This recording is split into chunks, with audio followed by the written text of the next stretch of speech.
Si bien estoy acá coordinándolo, lo pensamos con Lucas Viale, que es uno de los panelistas. Pensamos algunas preguntas, interrogantes que queríamos traer un poco a este congreso que se llama, digo, el nombre que tiene es América Latina en Disputa, legados, urgencias y desafíos desde la ética de la solidaridad y la epistemología de la esperanza.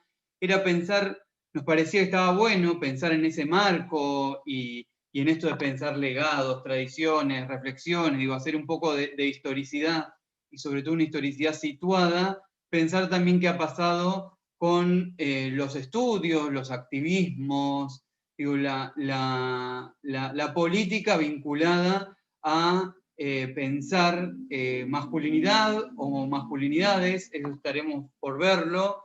Si bien en Argentina nunca se terminó de conformar un campo de estudio sobre masculinidad, que el otro día decía que quizás es algo bueno, viendo las trayectorias en otros países en que ha derivado, como campo de estudio ya tiene 40 años, pero en Argentina empezó a resonar el tema como públicamente por fuera de ciertos espacios académicos y de grupitos más pequeños o de activismo hace muy poco tiempo.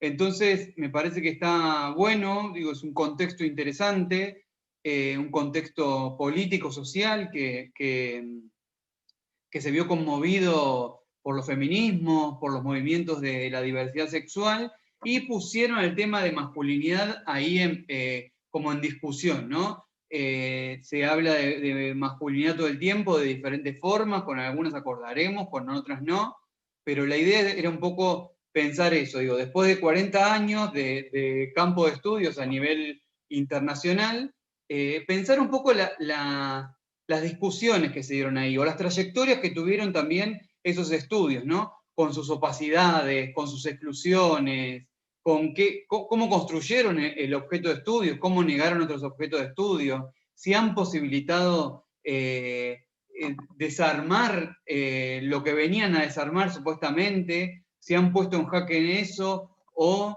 al contrario, se han, digo, como recluido a veces en sí mismos y generando mayores exclusiones, jerarquizaciones. Bueno, un poco eso es lo que nos interesaba discutir y sobre todo en este escenario, ¿no? Y en este escenario donde tenemos un escenario político donde hay un ministerio de las mujeres, políticas de género y diversidad sexual a nivel nacional y también a nivel provincial. Ahí me toca capaz de más cercanamente por estar a cargo de una de las direcciones que tiene que ver con el tema de promoción de masculinidades para la igualdad, pero me parece interesante ese diálogo, ¿no? Entre el campo de la academia, la política, que tiene para aportar, digo, en la generación de políticas públicas, cómo repensar esos interrogantes, es decir, cómo inquietar, digamos. Eso que se vio inquietado hace 40 años, con la figura del hombre como lo universal, digo, empezar, desgarrar aún más, digamos, todos esos clivajes. Y me parece que en este contexto del Congreso, donde dice urgencias y desafíos desde América Latina, es decir, desde acá, desde un lugar situado, pensar estas epistemologías, desde los feminismos, epistemologías trans, digo, repensar esos estudios de masculinidad a la luz de sus historias.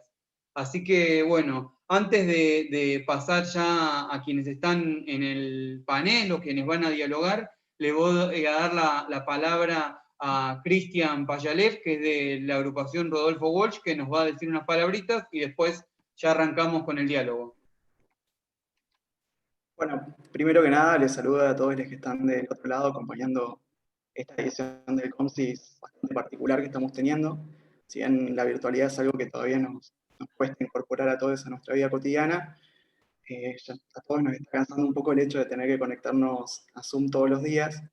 Creo que no hay mal que por bien no venga y si le miramos el lado positivo nos permite estar un poco más cerca en este contexto de aislamiento y también posibilita que muchos que en circunstancias normales no hubiesen podido asistir a esta charla presencialmente en la facultad, hoy puedan estar presentes y bueno, sean parte de este congreso desde casa. Otra cosa que me parece súper relevante destacar es lo valioso que haya un espacio como este de debate y reflexión en el marco de un congreso tan importante. El tema que vamos a poner en atención hoy, en lo personal me interpela, Me parece súper oportuno traer esta discusión al plano académico, porque la mayoría de los que estamos presentes acá somos futuros profesionales del campo de las ciencias sociales, futuros comunicadores, egresados de la universidad pública, con todo lo que eso implica, y como tal no podemos obviar las transformaciones sociales y culturales que estamos atravesando. Creo que el hecho de construir los sentidos hegemónicos también forma parte de nuestra formación, y bueno, también de la mano de eso celebro la creación del reciente Centro de Masculinidades, Comunicación y Género dentro de nuestra facultad. Me parece que va en línea con esta idea de acompañar la lucha increíble que están haciendo algunas compañeras y que no tenemos que dejar de escuchar. Creo que trabajar en torno a las masculinidades no debería ser potestad solamente de las mujeres y las disidencias. Es una responsabilidad de la que nos tenemos que acercar a los varones y que tenemos que empezar a mirar también un poco más hacia adentro y repensar nuestras acciones cotidianas. Ir desde lo micro hasta lo macro. Empezar a ponernos más críticos no solo con nosotros mismos, sino también con nuestros padres y bueno, empezar a reflexionar, empezar a repensarnos.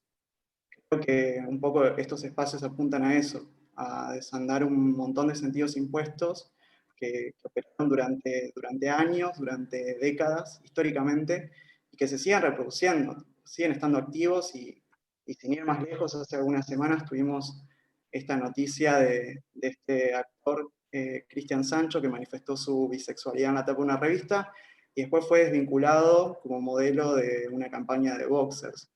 Está ahí, sigue pasando, la masculinidad normativa sigue siendo heteropatriarcal, sigue siendo blanca y nos deja por fuera un montón de identidades que no cumplimos con ese masculinómetro que nos han impuesto. Por eso, bueno, reitero el agradecimiento a quienes coordinan este espacio y bueno, no les quiero robar más tiempo. Gracias por la invitación a este diálogo abierto y bueno, de paso la aposta a Ariel para que sigan adelante. Muchas gracias. Bien, gracias, Cristian. Bueno, ahora sí, le voy a dar la palabra a Lucas Viale, y Lucas es licenciado en comunicación, es becario doctoral por la UNLP y coordinador del centro que mencionaba Cristian, del Centro de Producción, Formación e Investigación en Masculinidades, Comunicación y Género, que es de donde estuvimos pensando este diálogo. Así que, bueno, Lucas, te dejo la palabra. Bueno, muchas gracias, Ari.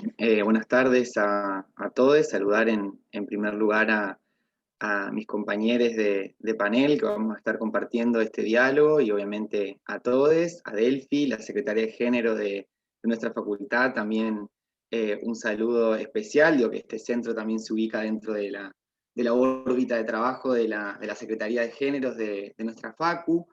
Como mencionaba Ariel, yo por mi parte digo, quiero traer algunas pequeñas reflexiones desde donde estoy pensando o desde donde venimos pensando también esta investigación que como decía Ariel, se ubica dentro de un financiamiento por parte de la universidad, dentro de su programa de fomentar la formación de doctores y de doctoras en el plano de nuestra universidad, que tiene como antesala un trabajo de campo que hice durante el 2018 para la realización de mi trabajo integrador final, que en esa primera instancia me propuse como revisar cuáles eran las tensiones y los desplazamientos en las fronteras de sexo-género en varones militantes cis heterosexuales en esa primer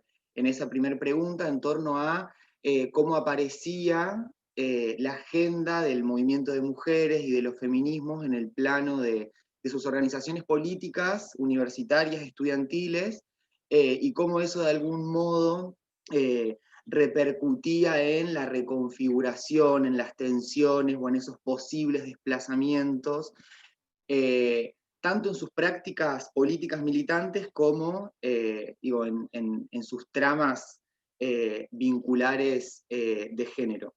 En ese marco, la propuesta de la investigación, como mencionaba Ari al principio, tiene como objetivo, en primer lugar, poder reconocer, digo, ¿no? Reconoce y se ubica en ese marco, digo, ¿no? En un contexto de clara expansión y de auge de los feminismos, particularmente en la Argentina, pero también en toda la región, pero en la Argentina en particular.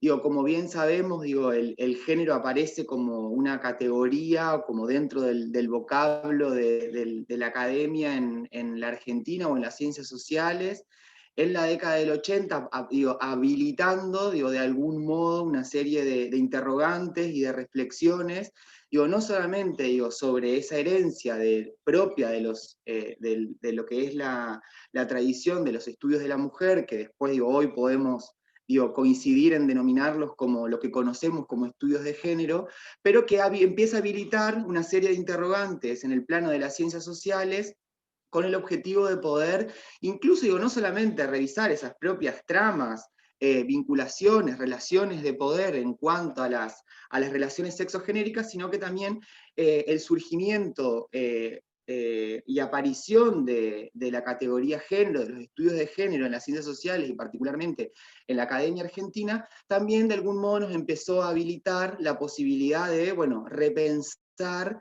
el propio estatuto o el supuesto estatuto neutro del conocimiento en la universidad, ¿no?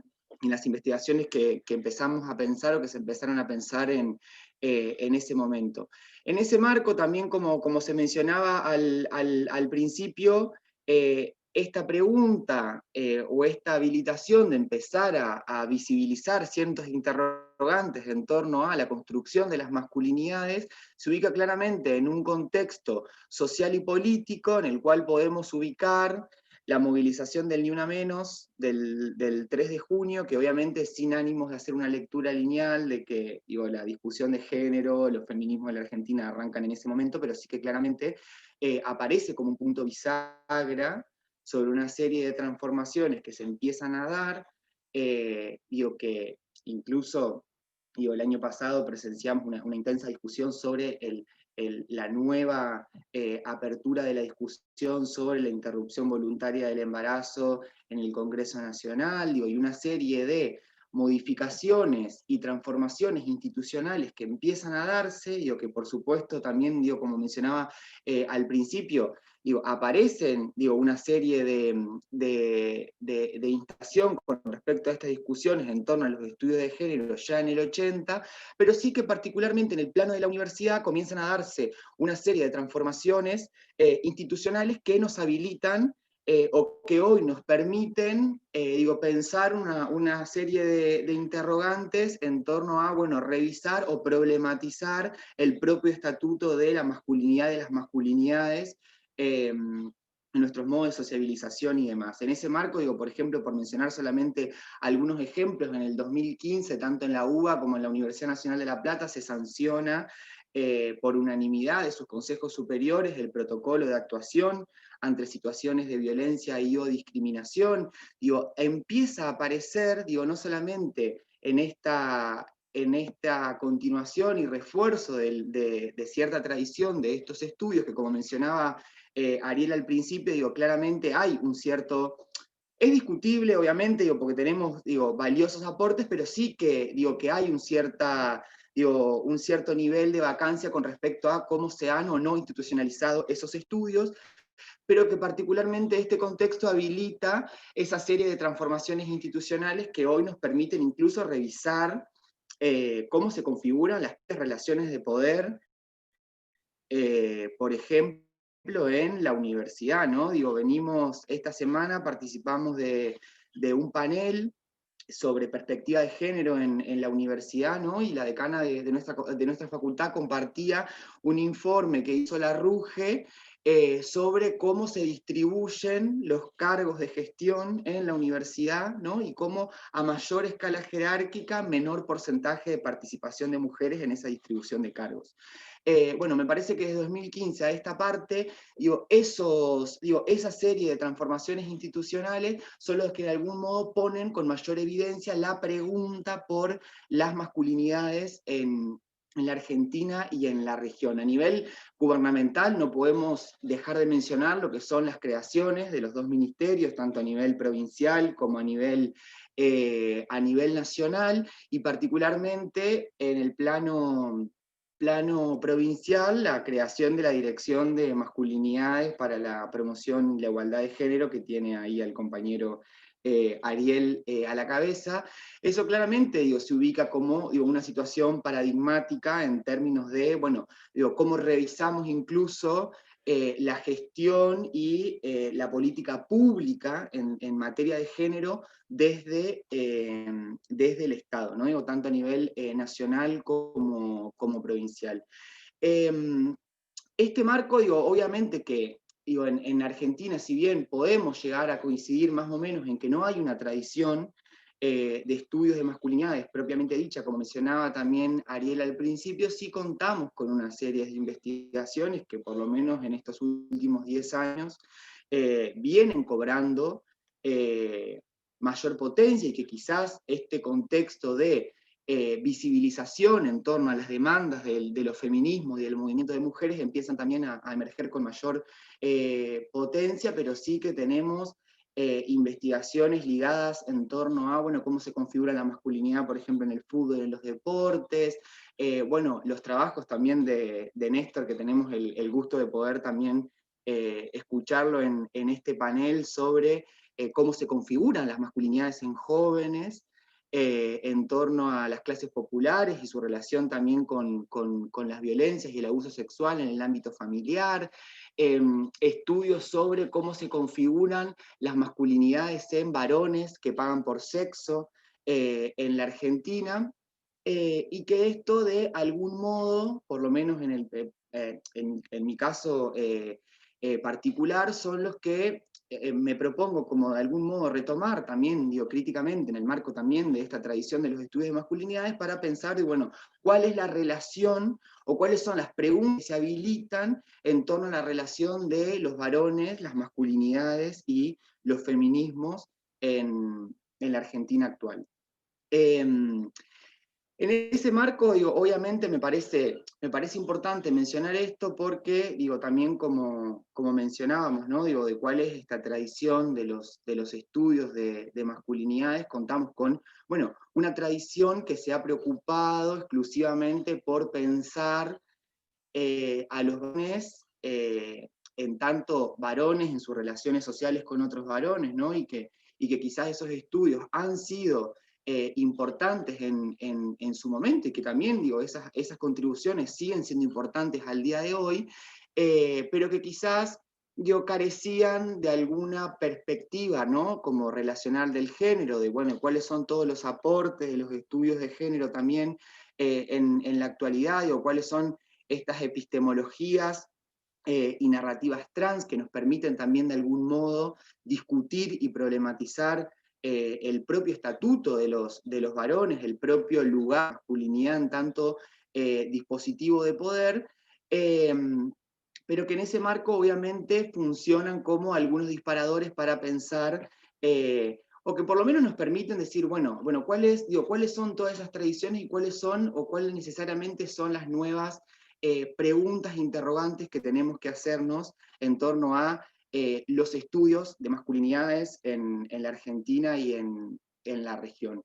En ese marco, digo, claramente este nuevo contexto podemos coincidir más o menos, pero que claramente esta irrupción en el ámbito de lo público, de las demandas y las agendas del movimiento de mujeres y de los feminismos, desplaza estos sentidos tradicionales en torno a la masculinidad, o incomodando el modelo tradicional de masculinidad, y que en ese marco también a mí me parecía importante, digo, por lo menos en el plano de mi investigación, es poder recuperar también la larga tradición de los estudios de juventudes, ¿no? en la Argentina. Digo, mi propuesta tiene que ver con poder pensar cómo se configuran las masculinidades en varones militantes de organizaciones universitarias, y cómo esa reconfiguración, esas tensiones, esas incomodidades y esos desplazamientos en torno a sus modos de ser varones, por un lado, sus ejercicios militantes, en sus posibles trayectorias políticas. Me parece que ahí también la pregunta de las masculinidades en varones militantes es una invitación a revisar la propia idea de la carrera política, la necesidad de pensar interrogantes para despatriarcalizar, ¿no? La política, porque muchas veces, y esto lo hago recuperando algunas discusiones en torno a lo que fue ese trabajo del 2018, que tuve el acompañamiento de Ariel en su dirección, como muchas veces la pregunta de las masculinidades aparecía, bueno, como una cuestión como aislada, ¿no? Bueno, como participé de determinadas discusiones, o estoy revisando, ahora cuando llegaba el momento de problematizar su propio lugar en la política, ¿no? Su propio lugar de referencia en la política, bueno, esa pregunta parecía que de algún modo estaba obturada, ¿no? Entonces me parece que, ahí hay un desafío de cómo la pregunta por las masculinidades es un modo también de revisar las propias relaciones de poder que se configuran en la trama, ¿no? de la política o de las militancias, de las organizaciones políticas, de los movimientos sociales en la Argentina.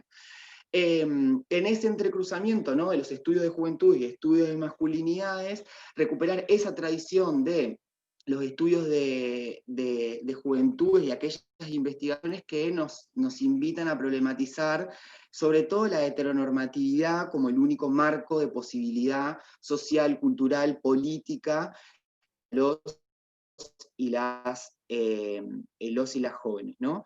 En cuanto a, para ir cerrando también, porque no me quiero extender mucho más, cuando mencionábamos al principio de, bueno, cómo recuperar críticamente la tradición de los estudios de masculinidades, me parece importante que cuando pensamos en este contexto estudios de masculinidades y de género, inevitablemente la pregunta por las masculinidades es una pregunta por el poder, es una pregunta por las relaciones de poder, lejos de intentar validar ciertos rasgos o características de los varones en tanto tales, me parece ahí también importante recuperar lo que es la tradición de los feminismos de color, particularmente los aportes del feminismo interseccional, para pensar estudios de masculinidades, porque muchas veces, cuando existe esta idea, muchas veces, a veces cuando discutimos como interseccionalidad, que cuando hablamos de interseccionalidad, bueno, podemos llegar a asumir ciertas nociones como que los estudios interseccionales o la pregunta por las interseccionalidades queda reservada o reducida para abordajes de colectivos oprimidos, ¿no?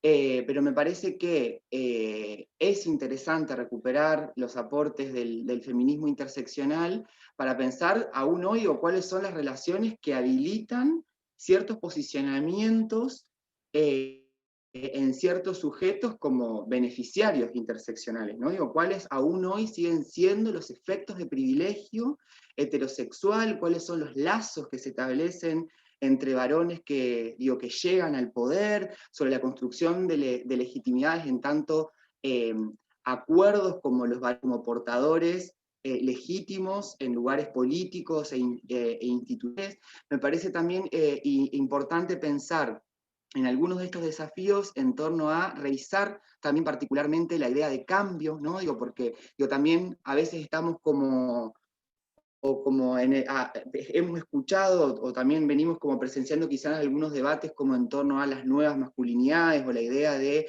bueno, el cambio en torno a estas relaciones sexogenéricas, particularmente en varones cis heterosexuales, pero es importante detenernos sobre qué entendemos cuando hablamos de cambio, ¿no? Ahí los aportes de Azpiazu en su libro Masculinidad y Feminismo para revisar la propia idea, masculinidad hegemónica, ¿no? Que Azpiazu claramente dice que hoy, quizás podemos llegar a coincidir que esa masculinidad hegemónica está menos adscrita al machismo o a ese tipo de prácticas, que claramente están más evidenciadas y más repudiadas socialmente en la actualidad, pero que no supone, claramente que esas masculinidades sean masculinidades más ¿no? más igualitarias. Entonces me parece que en torno a esta idea de cambio la necesidad de, bueno, pensar el cambio para qué, pensar si cuando hablamos de cambio en tanto conductas, en estilos de vida, en determinaciones sociales, qué significa realmente cambiar para esos varones en torno a sus sociabilizaciones de género, y que obviamente si le vamos a prestar atención y problematizar la idea de cambio, inevitablemente, es imposible o es necesario, más que imposible, pensar también cómo se relaciona la idea de la permanencia y la resistencia misma en la propia idea del cambio. Me parece que un gran desafío de los estudios de masculinidades es poder lograr alguna propuesta, tanto teórica y de intervención política, institucional, que pueda, revisar o aportar nuevas posibilidades en torno a la igualdad, a la equidad de género en nuestra sociedad. Por eso, como para ir cerrando, me parece muy interesante el ciclo de conversaciones que se viene haciendo desde el Ministerio, bueno, que hoy fue, creo que hoy, Ari, ¿no? Fue el último que se hizo de estas 3 conversaciones que hubo, de este ciclo de conversaciones de trabajo con varones, donde ahí, claramente, podemos prestar atención, ¿no? También de cuáles son esos desafíos que tenemos quienes nos preguntamos o quienes nos interesa pensar y problematizar la idea de masculinidades o hacer estudios de masculinidades, de cómo, claramente la demanda enorme que aún hoy tenemos en políticas públicas para el trabajo con varones, la cuestión del financiamiento para pensar dispositivos para varones que han ejercido algún tipo de violencia. Ahí en esa primera conversación en torno a las metodologías de trabajo se hacía mención a este claro nivel de vacancia que hay. Bueno, ahí lo veo a Santi Domínguez, que viene pensando un poco sus investigaciones en torno a pensar, bueno, qué pasa con esos varones que ejercen o que han ejercido algún tipo de violencia, pero que claramente ahí, en esas primeras conversaciones aparecía como este nivel de vacancia de bueno, ¿qué pasa o cuál es el seguimiento de esos varones que han pasado por algunos de estos dispositivos de violencia, ¿no? Bueno, hoy ahí hay un gran trabajo, hay un gran desafío, hay una enorme potencialidad, me parece, de la pregunta por las masculinidades en las ciencias sociales y en la comunicación, y también quienes estamos pensando nuestras investigaciones desde el campo comunicacional, me parece también importante, porque también hay toda una gran tradición, ¿no? Como en las ciencias sociales, como de estudios más de corte poblacional, si se quiere, pero que también me parece que quienes nos estamos haciendo la pregunta por las masculinidades, en tanto dispositivo de poder, en tanto reflexión y problematización de sociabilización de los varones, me parece importante poder recuperar, bueno, interpelar esos estudios en torno a, bueno, cuáles son las articulaciones y los modos de estar colectivamente, cuáles son las producciones, los reconocimientos y los análisis de las tramas de sentidos que dan forma y que habilitan la reproducción de un determinado tipo de masculinidad.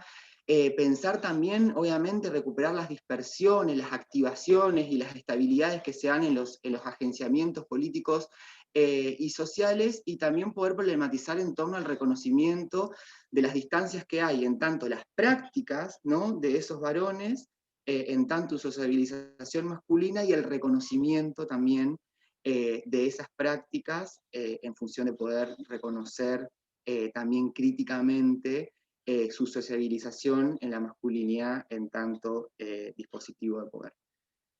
Bueno, por mi parte eso, y obviamente traer estas preguntas, estas reflexiones, también para ponerlo a consideración y en discusión con el resto de los compañeros que también vienen trabajando desde múltiples perspectivas, y obviamente también como la invitación a poder que esto también sea claramente revisado. Bueno, muchas gracias. Bien, Lucas, muchas gracias. Bueno, ahí les puse en el chat que si querían ir haciendo preguntas, pueden escribirlas por ahí. Después vemos de última si hablamos o no hablamos, pero en principio las pueden ir escribiendo. Me parece que mejor así vamos ordenando más. Ahora le voy a dar la palabra a Andrés Mendieta. Andrés es docente y magíster en estudios y políticas de género por la Universidad Nacional de 3 de Febrero, recientemente, ¿no? Así que felicitaciones, y activista trans. Así que, Andrés, te doy la palabra. Muchas gracias, Ariel, por la presentación. Muchas gracias a todos.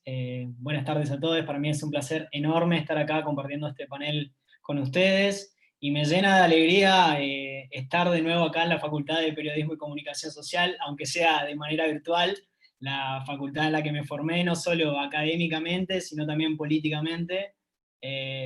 Digamos, para mí es muy importante, en tanto la facultad fue el lugar que me reconoció la identidad, incluso antes que el mismo Estado Nacional, porque cuando yo empecé a cursar no teníamos ley de identidad de género, y quiero decirlo porque políticamente es un acto enorme de la facultad que me reconoció el nombre a través de una resolución que impulsó la compañera Claudia Vázquez Aro en su momento, en el 2008, y que acompañó la entonces decana Florencia Saintud. Entonces, para mí es una alegría enorme.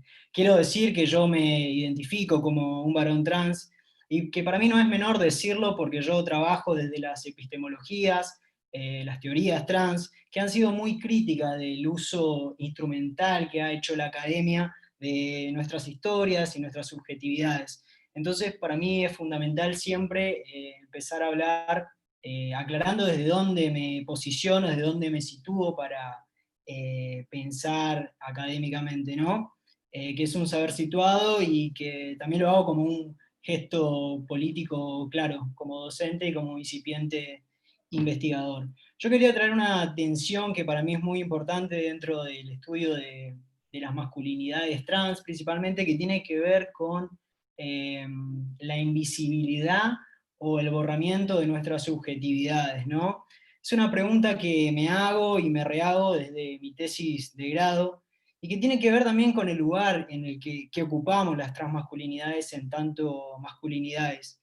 Y digo teniendo en cuenta la diversidad de construcciones corporales, las diferentes subjetividades o performance que hay dentro del enorme espectro de masculinidades trans.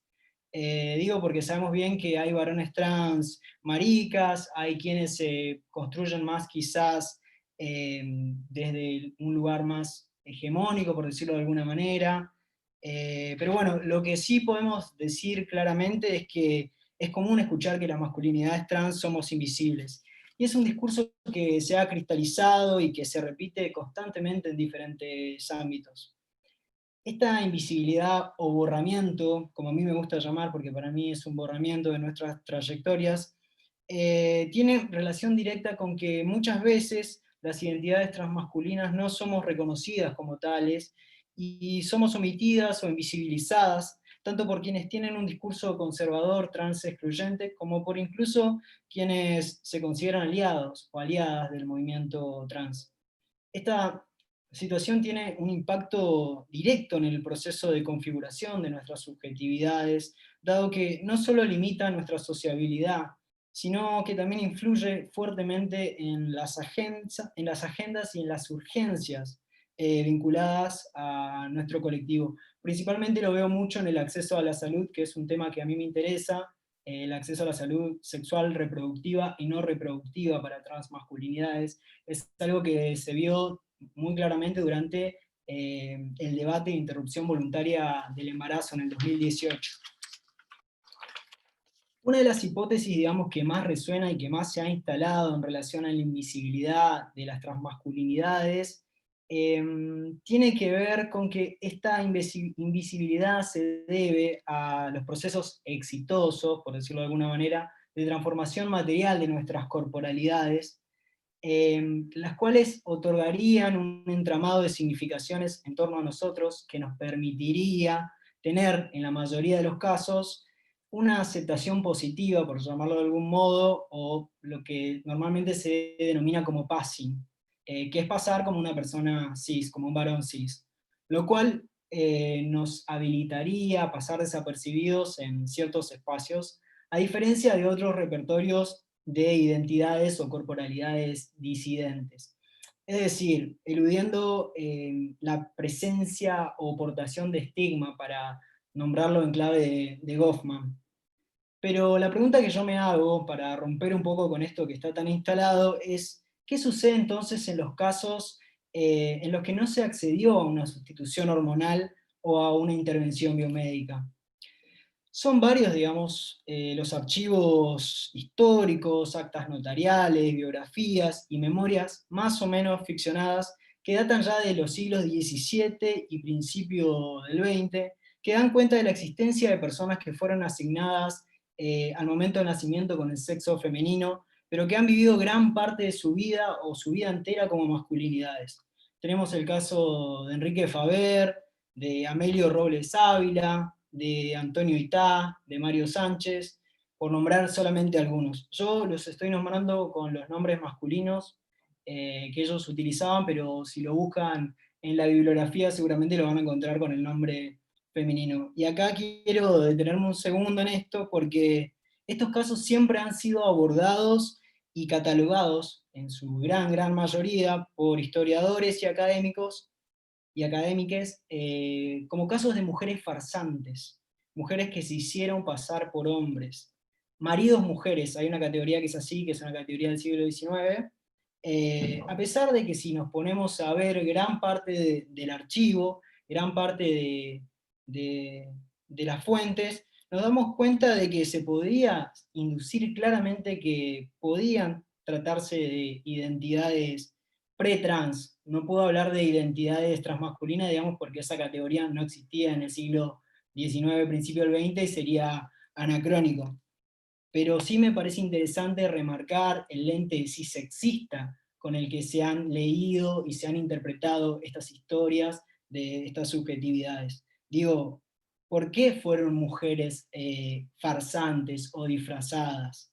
¿No pudieron ser masculinidades por fuera del cuerpo de varones cis, si no podamos usar la categoría de varones trans? ¿Masculinidades femeninas, por nombrar una categoría que utiliza mucho el teórico Jack Harveston? Por eso me parece importante hacer hincapié en el borramiento y no en la invisibilidad de nuestras trayectorias. Hubieron varones que se reconocían como tales, como varones trans, a principios de los 70 y de los 80, y sin embargo hay muy poco registro de esto. Tenemos, por ejemplo, el caso de Lou Sullivan, que no solo se definía como varón trans, sino que decía abiertamente que era un varón trans marica. Ese activismo lo llevó a que la Universidad de Stanford, que en ese momento hacía las operaciones de reasignación de sexo y hormonación, le negara la posibilidad de acceder a estos tratamientos porque no podían concebir que fuera un varón trans puto. O sea, básicamente replicaban las lógicas heterosis-normativas que todavía lamentablemente siguen vigentes en la actualidad. Otro ejemplo del borramiento, y acá vinculado un poco más a los medios, ya que estamos en el marco de la comunicación, es el caso del reconocido jazzista norteamericano Billy Tipton, que se supo recién post-mortem que se trataba de un hombre trans, debido a que la prensa de aquel momento, no muy distinta a la actual, lo difundió masivamente exotizando su caso como si se tratara de un engaño masivo, como si Tipton, por vivir con su identidad de género masculina, hubiera engañado a la comunidad estadounidense. O yendo más hacia los 90, y quizás este es un caso un poco más conocido, tenemos a Brandon Teena, que se hizo muy popular a través de la película Los muchachos no lloran, que lo acribillan, lo violan correctivamente por falsear su identidad, o sea, por vivir con su identidad de género. Acá lo que quiero remarcar es que la persona que publica la nota en el New York Times del asesinato de Brandon Teena sabía perfectamente que Brandon se definía como un varón trans y decidió titular esta noticia como "Encuentran asesinada a una mujer que se hacía pasar por hombre y a otras personas". La periodista que escribió esta nota era una chica lesbiana que había pasado un mes entero en la localidad de Lincoln, en Estados Unidos, había entrevistado personas que conocían a Brandon, sabía los pronombres que utilizaba Brandon, y sin embargo decidió titular la nota así y tratarlo en femenino en toda la noticia. Esto lo voy a decir al pasar, pero también es interesante para problematizar en torno a la tensión entre la invisibilidad y el borramiento de nuestras subjetividades, y es que muchas veces los medios no pueden exotizarnos o vendernos de la manera que quisieran, como sí lo hicieron con muchas compañeras trans y travestis. Para dar un ejemplo de esto, digamos, podemos hablar de la primera aparición de un varón trans en televisión, que fue recién en el 2005, que fue Alex Reynoso en el programa Transformaciones, que luego fue invitado al programa de Susana, y que Susana, al preguntarle por su reasignación de sexo, le dice si se había cortado los testículos. Un desconocimiento total de lo que era una masculinidad trans. Y la primera aparición de una mujer trans en la televisión fue en el 93. Es decir, pasaron alrededor de 10 años entre la primera aparición de una travesti en televisión y de un varón trans. Y quiero aclarar además que para mí me parece importante, porque en un momento se generaron como ciertas polémicas en torno a ciertos privilegios que podríamos llegar a tener los varones trans. Quiero ser enfático con esto, que no todos los varones trans tienen passing. Es decir, que no todos los varones trans son leídos como tipo cis. En parte porque no todos quieren hormonarse o acceder a cirugías o modificar su DNI. A veces quieren hacer esto, pero no pueden acceder porque muchas veces hay una violación sistemática de la ley de identidad de género, o simplemente no hay acceso a los servicios de salud en sus localidades. Por otra parte, muchos varones trans somos leídos como varones cis, es decir, tenemos este privilegio cis condicional en clave de Julia Serano, que es una teórica trans norteamericana, y digo condicional porque vamos a tener este privilegio para evadir violencia o transfobia en algunos espacios, en la medida en la que no seamos leídos o tengamos ocultos de que somos varones trans. Siempre está como la vulnerabilidad o la posibilidad de ser descubiertos y ser expuestos a todo tipo de violencia. Pienso en los baños públicos, pienso en los vestuarios. Me parece como interesante indagar en torno a este concepto de passing, ¿no? Y del privilegio o no que puedan tener las transmasculinidades, que siempre va a ser condicional, ¿sí? Y que bueno, claramente quiero remarcar que hay un borramiento que muchas veces se ve potenciado por los medios de comunicación y muchas veces por el mismo activismo, que claramente muchas veces está jerarquizado, ¿no? Hay ciertas identidades que por ahí tienen más visibilidad, más voz. Bueno, esa era mi intervención para el día de hoy. Muchas gracias. Gracias, Andrés. Me anoté un montón de cosas, después espero que podamos retomarlas. Bueno, ahora le voy a dar la palabra a Lucas Díaz Ledesma. Lucas es doctor en comunicación por la Universidad Nacional de La Plata, docente de grado y posgrado de la Facultad de Periodismo y Comunicación Social, becario postdoctoral con ISET en el Instituto de Investigaciones de Estudios sobre Género de la Facultad de Filosofía y Letras de la Universidad de Buenos Aires y activista de Zona FALC. Lucas, te dejo. Ahí está. Muchas gracias, buenas tardes a todos, ¿cómo están? Antes que nada quiero agradecer a la organización del COMSIS por este convite, por la invitación a esta discusión, especialmente a Lucas y a vos, Ariel. Para mí es un honor compartir esta mesa con todos ustedes. Creo que además en el marco de la coyuntura actual, en esta crisis mundial del sistema económico, del recrudecimiento de nuestras vidas, de la precarización de nuestra existencia como especie, pienso que de todas maneras es importante habilitar nuevas zonas de emergencia y de discusión de otros interrogantes, y por supuesto de la renovación de las condiciones de articulación de estas preguntas para pensar una articulación y una convergencia de agendas de género que pueda atender al tema de las masculinidades, sobre todo en los contextos políticos situados de de Argentina y de las distintas políticas que se están haciendo tanto de los gobiernos nacionales como de los provinciales.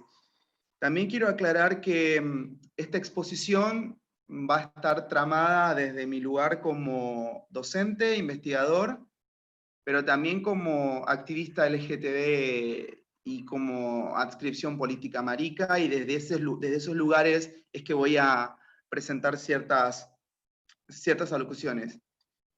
Y también explicitar, yo vengo del campo de la comunicación y por lo tanto de la transdisciplina, desde los estudios culturales y desde un transfeminismo decolonial con ciertos anclajes, fuertes anclajes interseccionales. Lucas nombraba esa categoría y la interseccionalidad fue clave en mis investigaciones. Y pienso también que es clave remarcar la emergencia de los estudios de masculinidad, porque si bien es cierto que no contamos con una tradición en estos estudios, voy a compartir eso con ustedes, de los estudios de las masculinidades, sí entiendo que a la luz de la emergencia de temáticas de TIF sobre estas cuestiones, es importante que podamos crear zonas de discusión como estas. Yo soy docente en el taller de tesis Cátedra 1, taller de TIF, en la especialización de TIF, de comunicación, periodismo y género, pero también en el grado, y cada vez son más los temas de TIF sobre masculinidades. Creo que eso se da, ya lo nombraron en el marco de coyunturas como el Ni Una Menos y podemos, por supuesto, ir mucho más atrás en una genealogía de activismo de género, de diversidades y disidencias. Podemos empezar mucho antes o incluso situarnos cuando los gobiernos de Néstor empezó a pensar a los derechos humanos como una agenda clave para nuestras existencias. En estos contextos, entonces, es que voy a hablar de temáticas que aún siguen siendo un poco incómodas en algunas discusiones en los estudios feministas, ¿no? Pero antes, también explicitar que algunas afirmaciones van a estar dadas desde mi tradición como investigador, ya que hablaba de los TIF de grado. Yo arranqué mi trabajo de campo en mi TIF de grado, en ese momento tesis, en el 2008, pero los prediagnósticos y los primeros acercamientos a campo se dieron en el 2006, saquen cuenta, y después, una vez finalizada mi tesis de grado, continué con mi tesis doctoral, y lo que creo es que yo a veces siento cierta, no digo incomodidad, pero sí alerta cuando ciertos colegas establecen críticas a los usos y abusos del término de la masculinidad hegemónica. Y lo explicito por si no quedó claro. La masculinidad hegemónica lo desarrolló primero Rowena Connell, como decía Ariel al principio en la apertura de la discusión. Empezaron hace 40 años atrás aproximadamente, y cuando Rowena habla de la masculinidad hegemónica se refiere a una configuración de una práctica genérica que encarna una posición dominante de varones en principio y la subordinación de mujeres. Dice ella en su momento, yo puedo hablar también, podríamos pensar de otras corporalidades feminizadas, pero me parece que también es importante que entendamos a la masculinidad hegemónica como un dispositivo biopolítico que performa subjetividades, reforzando binarismos y reforzando los privilegios de las masculinidades, o en tal caso de ciertas corporalidades con adscripción masculina, por sobre las corporalidades feminizadas.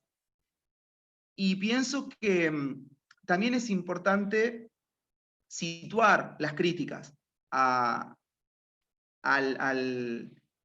a las nuevas masculinidades también, o en tal caso a los usos del término de la masculinidad hegemónica. Y me parece que situar también los usos de la teoría implica primero pasarlos por un tamiz epistemológico, en primer lugar, pero también porque acá me voy a molarizar un segundo y hablar de la contextualidad radical en términos de los estudios culturales y de las constituciones y condensaciones de las formaciones culturales específicas. Porque entender que cualquier acontecimiento, evento, solo puede ser entendido de manera relacional como una condensación de múltiples determinaciones y efectos. Porque en definitiva, la realidad, y podemos discutirlo si no están de acuerdo, no está dada, sino que se construye y es una configuración compleja que constantemente se monta, digamos. Entonces, ante eso, no es lo mismo pensar los usos del término de masculinidad hegemónica, por ejemplo, en las investigaciones de acá mi colega Lucas Vialey, que las que por supuesto yo trabajé. Y voy a hacer otra explicitación, no porque me ataje, simplemente porque me gusta explicitar desde qué lugar hablo. Yo no hago estudios desde las masculinidades, sino sobre las masculinidades. Y yo trabajé desde el 2008 hasta antes de la pandemia en distintas instancias, con varones cis, además de mujeres, y no trabajé con disidencias sexogenéricas porque así no hubo ninguna adscripción, hago esa salvedad, en Santiago del Estero, un territorio sumamente colonial, yo soy oriundo de allá, y yo trabajé como ciertas narrativas populares, míticas sobre seres no humanos, eran influyentes, eran clave en la constitución de dinámicas de sociabilidad, en gramáticas identitarias para varones y mujeres, pero principalmente en la condensación de las relaciones de género en clave sumamente desigual y opresivas para las mujeres. Y no es lo mismo usar el término de las masculinidades o cómo condensa, perpetúa y produce el poder en clave patriarcal en esas escenas que en una organización política, que hay una demanda concreta de generar espacios, de por lo menos repensar las autoadscripciones y el lugar que ciertas corporalidades adscriben en el sistema sexogénero, digamos. Me parece que es clave poder situar los usos de las categorías. Y en esas investigaciones, quienes quienes ejercían las violencias sexuales, las violaciones y los abusos, eran varones hegemónicos, o eran varones con ciertas características dominantes que, digamos, constituían el panorama de indagación. Si tomamos distintas fuentes, incluso investigaciones de Cecilia Canevari, una gran socióloga de Santiago del Estero es uno de los lugares con más índices de femicidios en la República Argentina por cantidad de habitantes, y también en el modo de recrudecimiento de esos femicidios. Los niveles de abuso intrafamiliar son guarismos que siempre lo pueden reconocer fácilmente a un simple clic de Google, ¿no? Entonces, me es difícil pensar, por lo menos, qué de nuevo hay en relación a qué de pasado hay, ¿no? Y ahí voy a retomar, por supuesto, a José Luis Olavarría, uno de los grandes exponentes chilenos, oriundo de Córdoba, acá de Argentina, que él habla de una crisis de pacto de género. Por supuesto, crisis de pacto de género hay muchísimas, y de los 80 para acá podemos ver un montón. Si queda tiempo, prometo ampliar sobre esto, pero sí me parece clave que pensemos qué de lo nuevo está emergiendo en relación a qué de lo viejo, y en qué lugar. Y creo que una mirada interseccional también obliga a que pensemos cuáles son las tensiones entre centro y periferia, entre privilegios y no privilegios, y entre qué precariedades existenciales son las que se ponen a la luz de los nuevos debates. Por eso creo que es fundamental también que podamos pensar, bueno, pero ¿cuál es el sentido de, cuál es una amalgama entre los estudios feministas que quizás entiendan que el sujeto del feminismo son las mujeres, un transfeminismo, estudios queer, estudios sexodisidentes que ponen a la luz estigmas, incluso tabúes de la misma epistemología, como los trabajos de Andrés, los estudios de lesbianas, gays, la comunidad LGTBIQ+, y estudios de tradiciones sobre las masculinidades. Yo creo que la jugada puede tener cierto pivot. Por un lado, promover desde, por supuesto, nuestra facultad, desde el Centro de Masculinidad, desde la Secretaría, desde los TIF, desde las políticas educativas, la promoción, creación de conocimiento situado en torno a las masculinidades. Eso creo que es fundamental, que podamos hacer como una especie de gueto y molarización sin perder un diálogo transversal, creo que es clave.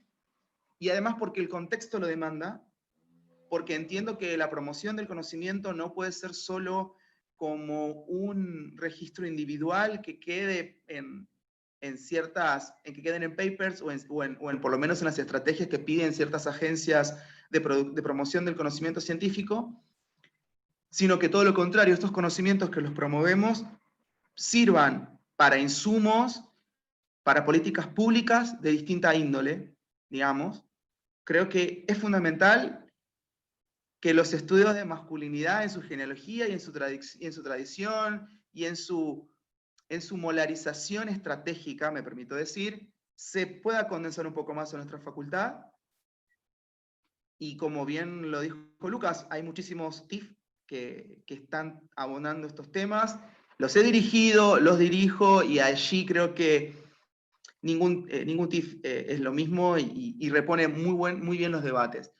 Pero por otro lado, me parece que sería estratégico pensar también una transversalización en las agendas de género. Veo acá colegas, veo acá tesistas, veo estudiantes, y antes, lo bueno de la digitalidad es que no me pueden tirar nada al rostro en este momento, pero sí creo que es fundamental que pensemos una transversalización de las agendas de género con usos estratégicos.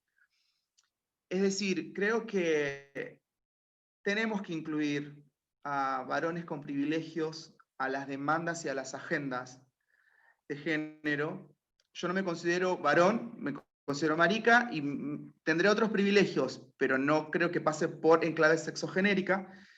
Incluirlos porque me parece que desde esa manera podemos disputar las escenas políticas y de algún modo hacer un frente amplio que pueda ayudar de alguna manera a hacer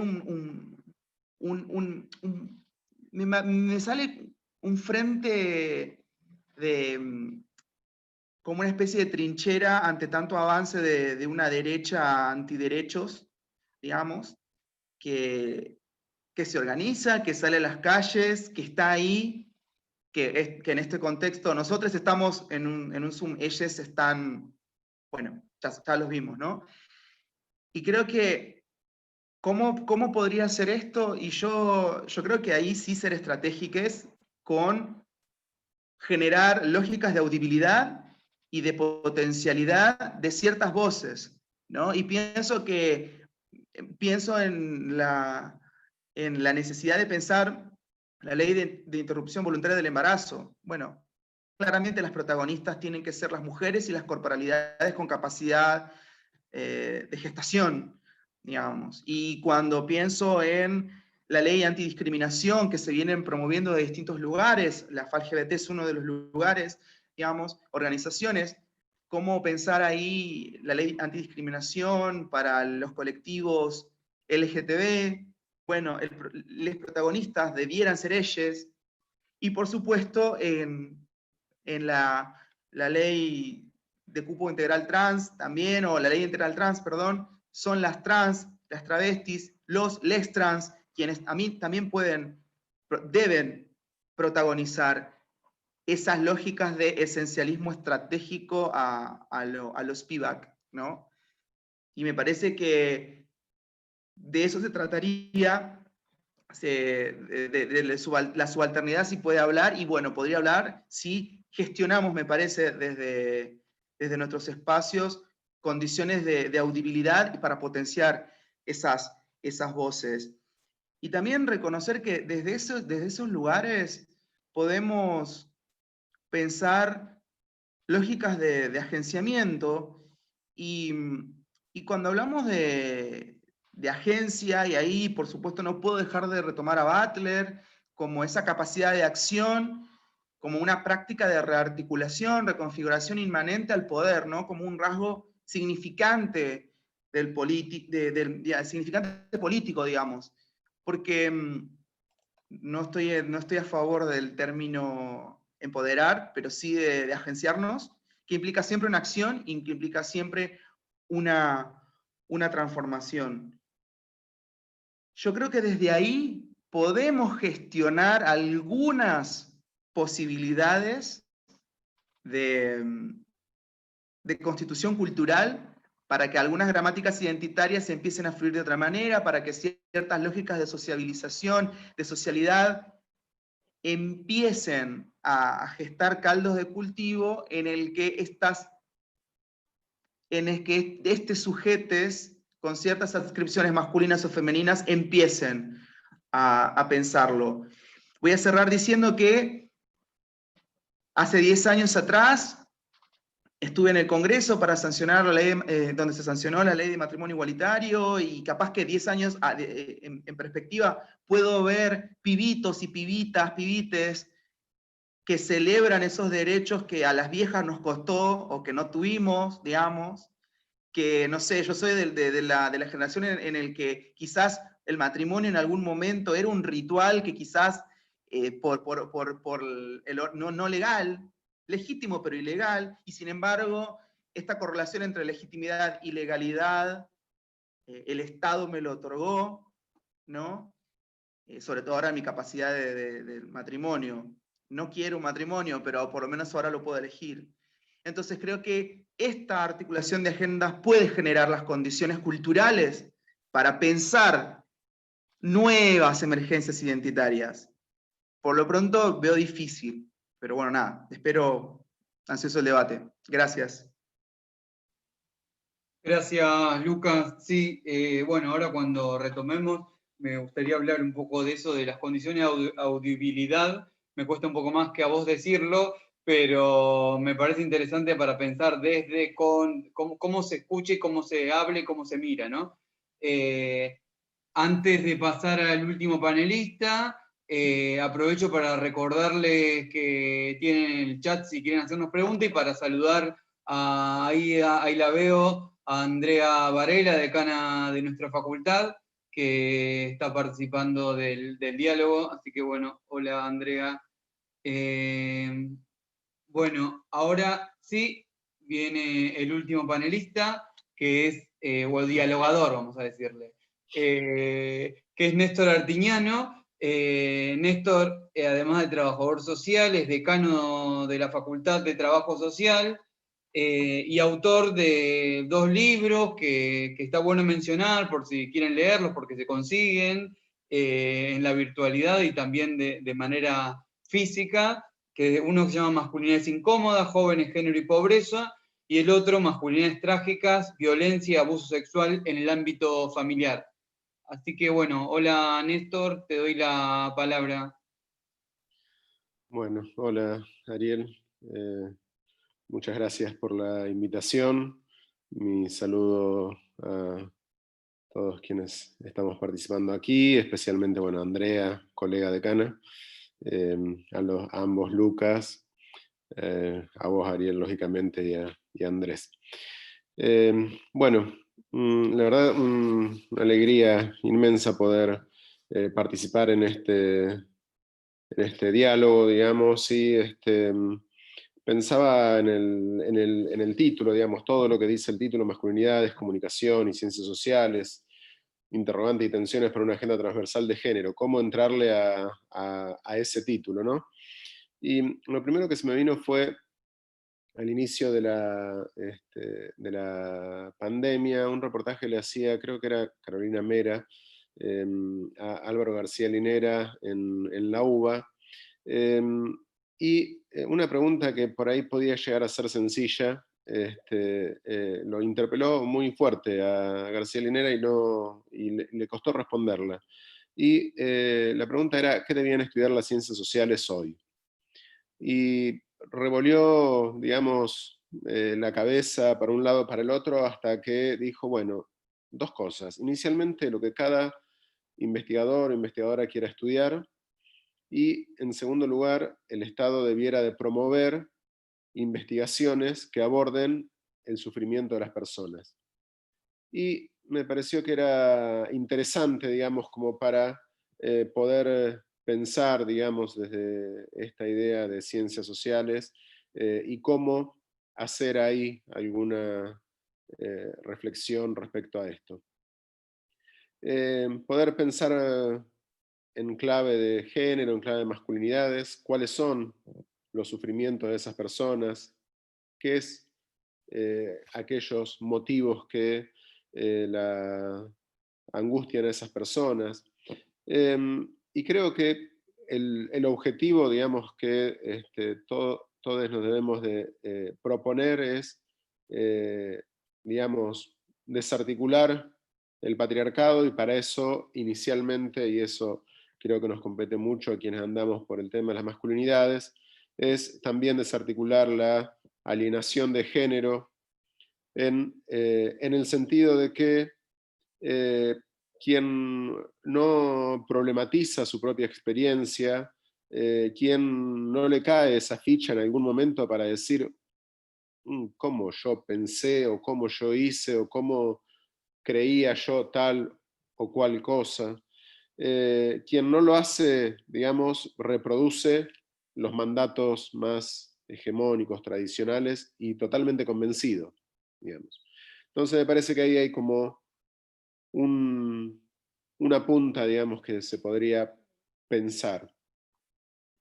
En esto creo que, digamos, otra pregunta para interrogarnos: ¿por qué las mujeres se organizaron y los varones no? Apelando a esta dicotomía que después vamos a hablar de las dificultades que trae los diálogos dicotómicos. Pero, y en esto me parece que ahí hay un gran aporte del feminismo, que fue la creación de la categoría de género. Digamos. La categoría de género viene a denunciar algo que no está mal, que está mal, digamos, y que no debe ser así. Por lo tanto, ojalá en el futuro, algún día, esa categoría no sea más útil para nada, y el género sea una categoría parte de la historia, digamos, porque todos nos vamos a construir en base a que somos seres humanos, y no en base a nada que venga a denunciar la categoría de género, que tenga que ver con la desigualdad y demás. Creo que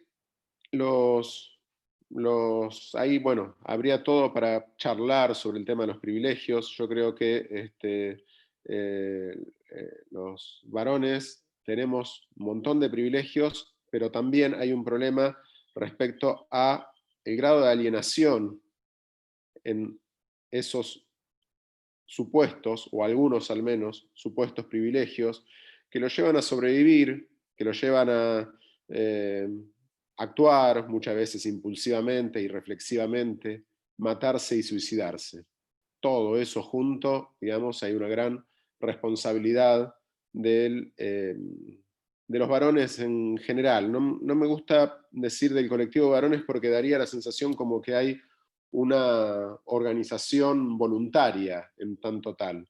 Creo que hay un colectivo de mujeres, que las mujeres se organizaron, hay un colectivo de las diversidades, que las diversidades nos organizamos, y hay un colectivo de varones, entre comillas, diría yo, porque ese colectivo funciona en función de esto que muchas veces hemos escuchado, esta idea de lealtad de pares, por ejemplo, en la que no hay una cuestión reflexionada, pero funciona como tal.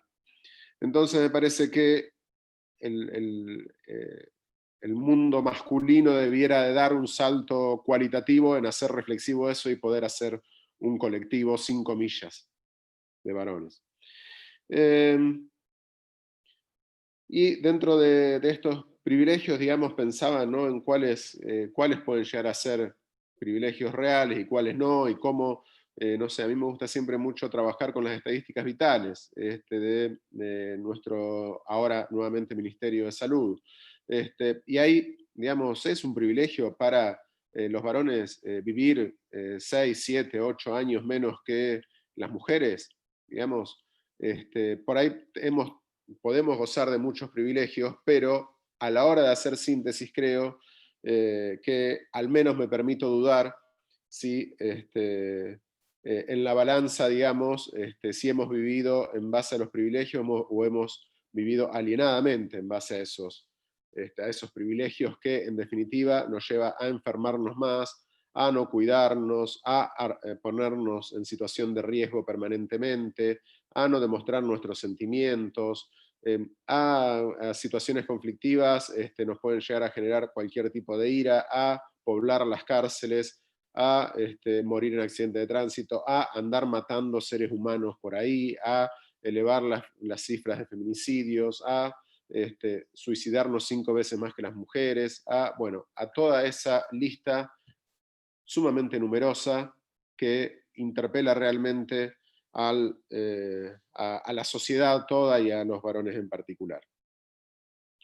Creo que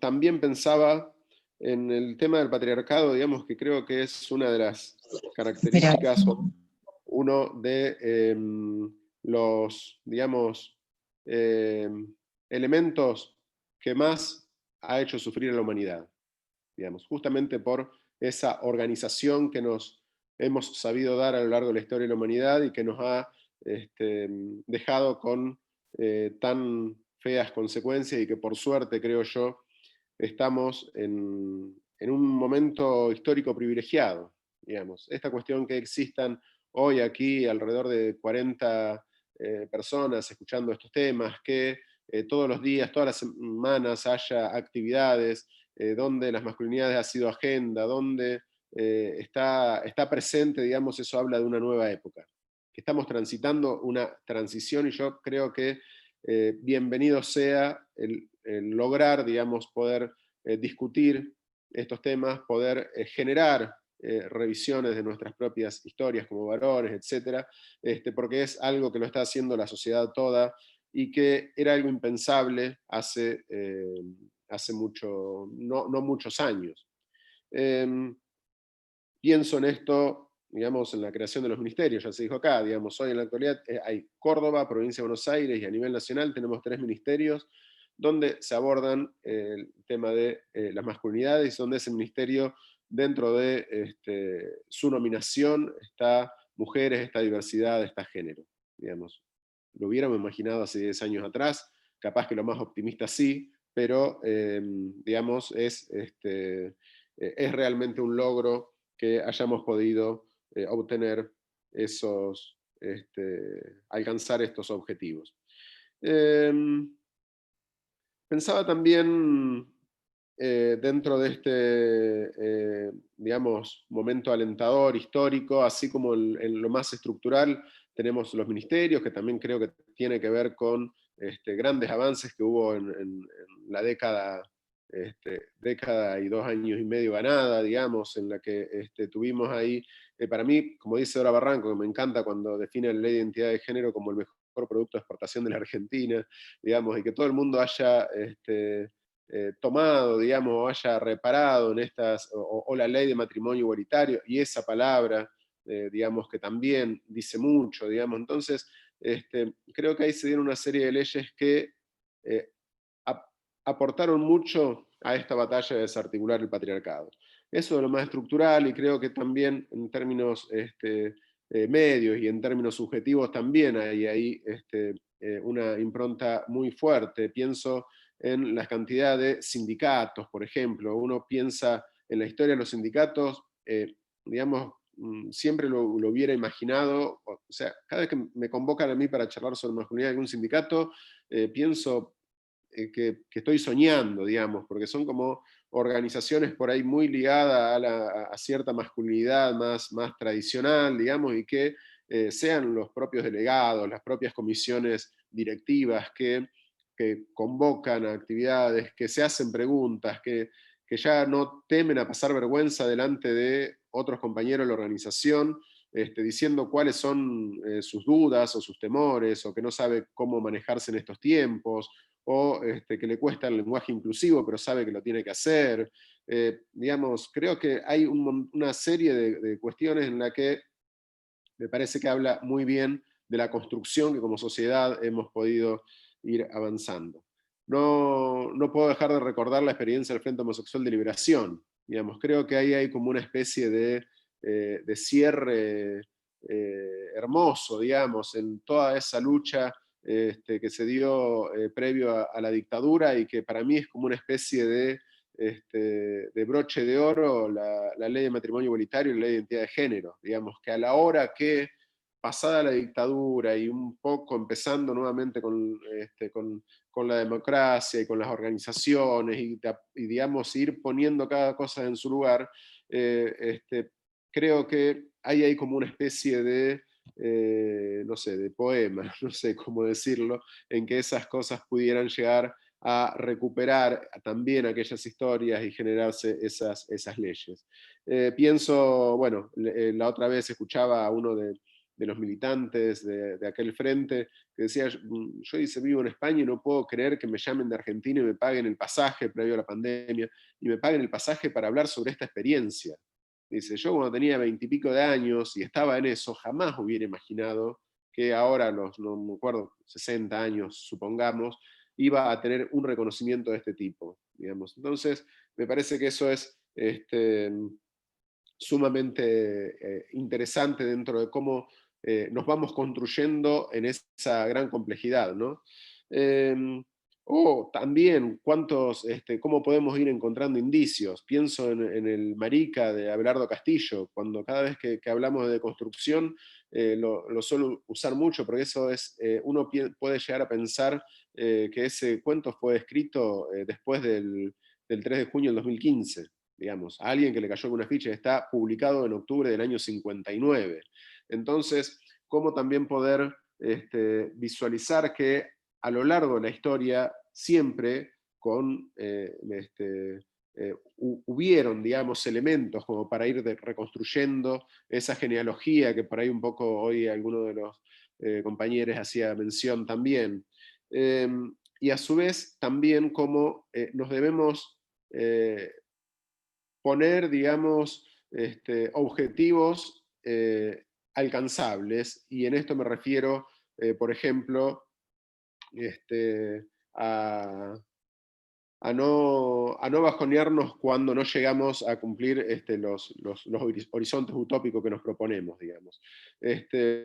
Algunas de las actividades, los talleres, dice, bueno, pero volviendo, retomando esta cuestión, por ejemplo, el lenguaje inclusivo, dice, no me sale, no puedo, yo sé que está bien, pero no puedo. Yo digo, con que ya pienses que está bien, es un gran logro. No debemos de sobreexigirnos, por ejemplo, en ese tema, porque de un momento a otro te vas a encontrar hablando, porque tenés 50, 60, 40 años y tenés toda una inercia, toda una fuerza del lenguaje masculino genérico, que uno no se la saca por decreto, no se la saca de un momento para otro. Vivimos en una sociedad patriarcal, machista, xenófoba, todo un montón de condicionantes negativos, que uno no vive en una isla y por lo tanto siempre está con una predisposición, no voluntaria, obviamente, pero sí con una predisposición lógica, inconsciente, por así decirlo, a poder reproducir algunas de esas cuestiones. Y me parece que eso también está bueno tenerlo en cuenta en estos tiempos que corren. Ya llegué a los 15 minutos y voy por la mitad, perdón. Algunas cuestiones que me parece también que quería resaltar. En esta idea de los estudios de masculinidades y también tener en cuenta cómo nos subimos a los hombros de otros conocimientos previos, y ahí me parece que es muy importante poder mencionar dos cuestiones que ya se han hecho mención acá, digamos, la idea de los estudios del feminismo, de la militancia del feminismo por un lado, y para mí hay un dato clave que es la revuelta de Stonewall el 28 de junio del 69, creo que las 40 personas que estamos acá sabemos de qué estamos hablando, y que para mí eso interpela fuertemente también al mundo masculino, heterosexual, occidental, blanco, etc. Porque cómo esa gran represión llevó a que esos compañeros que estaban en ese lugar, digamos, hayan dado batalla por primera vez y que hayan existido esas barricadas y todo ese enfrentamiento durante varios días y que al año también hay, y seguramente muchos lo han visto también, digamos, como reconstrucciones muy importantes o reportajes a ya personas ancianas, digamos, que participaron en aquellas movidas. En la actualidad diciendo nosotros hicimos esa primera marcha pensando que íbamos a hacer algunas decenas de personas y terminamos siendo miles. Y eso terminó siendo la primera marcha del orgullo que después, cual reguero de pólvora, fue por todas las grandes ciudades o muchas de las grandes ciudades del mundo. Y eso me parece que también interpeló fuertemente al mundo masculino y llevó a generar las condiciones, digamos, como para poder pensar en las masculinidades y poder hacer de esa primera noción más homogeneizada sobre lo masculino, más ligado a la dominación y de lo producido desde el feminismo, que lógicamente era muy, muy rescatable, pero había ahí una necesidad de poder discernir qué había más pormenorizadamente dentro de ese mundo masculino. Y también pensaba, por último, que en esta idea de que hacía mención al inicio, cuáles son los sufrimientos. Creo que ahí es fuertemente donde uno, sea de la comunicación, sea de la intervención social, sea de cualquier tipo de intervenciones en la que podamos llegar a tener, es donde uno debe apuntar, digamos, ir por las propias vivencias, ir generando preguntas, ir viendo cuáles son los malestares que como seres humanos sentimos, que eso pueda llegar a interpelar en forma tal de dar ese salto, digamos, cualitativo y de no generar un rechazo, de no generar una resistencia. Me parece que justamente las mujeres, las diversidades dijeron basta porque había un sufrimiento, había una incomodidad, había un algo que los atravesaba que decía esto así no va. Y los varones en modo alienado muchas veces no se dan cuenta por más que se lo digan, digamos, y tal vez con algunas cuestiones de poner enfrente, mira, esto es, o poder hacer algún tipo de reflexión. Muchas veces en los talleres eso pasa también, pasa en que uno pide una tarjeta con un par de situaciones de su propia vida en relación al orgullo, en relación a la vergüenza, en relación a varias situaciones que se puedan llegar a tornar factibles de dar material para análisis, y uno se da cuenta también ahí cómo están todos esos varones que por ahí a simple vista son, digamos, varones, heteros, cis, blancos, con todas las posibilidades de todos los privilegios habido y por haber, cómo hay ahí una olla de presión con muchas contradicciones, con muchos malestares acumulados, con muchos sufrimientos y con muchas angustias que no han podido ser elaboradas. Y yo creo que ahí es también donde, en la medida que podamos ir deconstruyendo, hablando de varones porque estamos en estos temas, digamos, pero creo que todas personas de toda la sociedad debemos de estar en una permanente deconstrucción. No es, digamos, la cuestión del patriarcado no es una cuestión que solo corresponde, digamos, a varones, corresponde a todos los integrantes de una sociedad, y todos los integrantes de una sociedad, todos los integrantes de una sociedad, estamos en la reproducción de eso, digamos, y por lo tanto ahí también es donde hay que desarticular.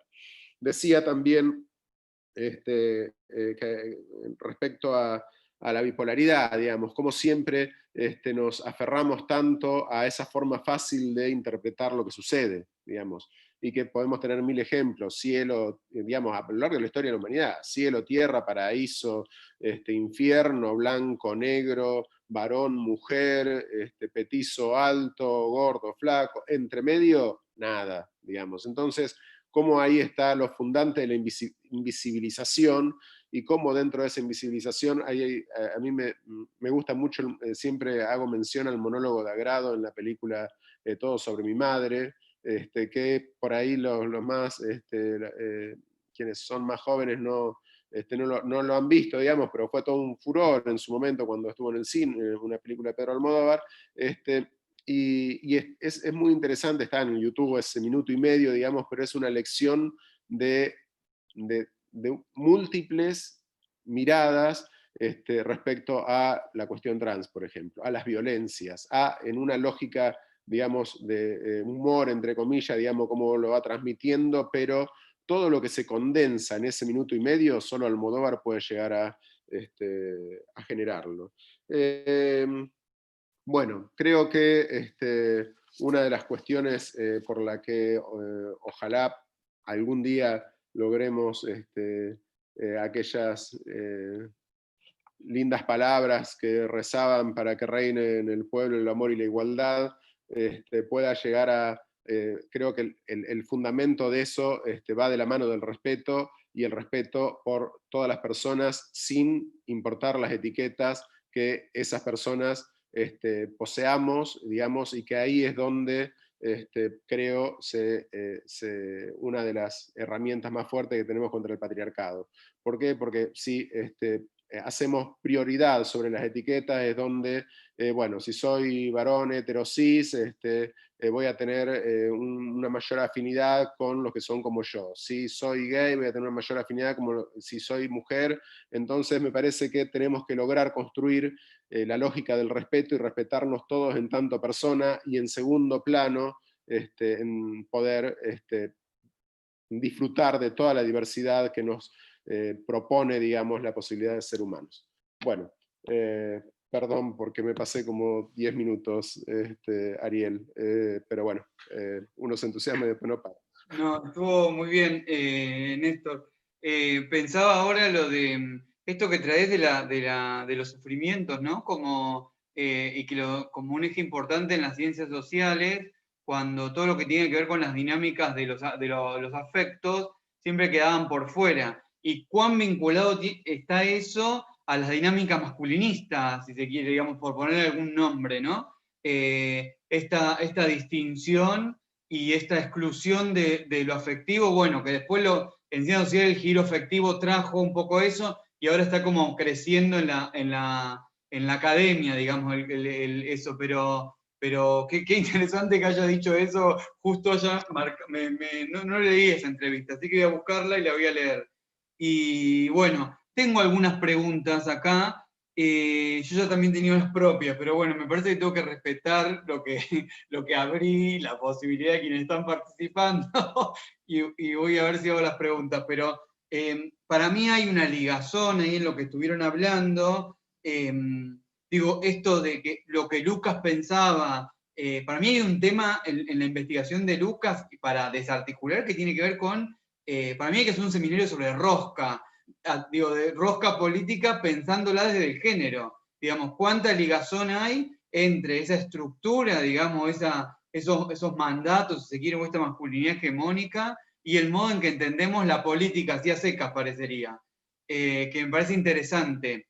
Y en relación a eso, y para atentar contra eso, a mí me parece que tanto Andrés, Néstor, como Lucas, Andrés pensando en estas epistemologías que desarticulan, que vienen a inquietar, si se quiere, algo, o que producen estos borramientos. Me gustó que la palabra borramiento, más que invisibilidad, digamos, para jugar con eso, pero después Néstor y Lucas, ahora igual si puedo y tengo tiempo, después de la pregunta voy a volver con algo para Andrés, pero Néstor y Lucas también mencionan, digo, Lucas hablando de esto de hacer trinchera, yo lo pensaba como hacer máquina, ¿no? La idea de hacer máquina que vaya ahí como esto, hacer gueto, hacer trinchera, como ir atentando, si se quiere, contra esa forma de rosca que se entiende.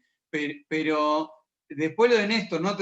Traer las experiencias del FLH, y ahí lo que, digo, calculo que cuando hablabas del militante estabas hablando de Héctor Anavitarte, que ahora vive en España, que digo, o sea, no solo era el FLH, sino que era dirigente gremial de Correo, y de un sindicato como hiper masculinizado, y bueno, y de repente digo, para mí es un grande. Digo, capaz se lo conoce menos inclusive porque no hubo teorización de parte de él, pero fue un gran militante. Pero voy a pasar a las preguntas para ser respetuoso de lo que posibilite.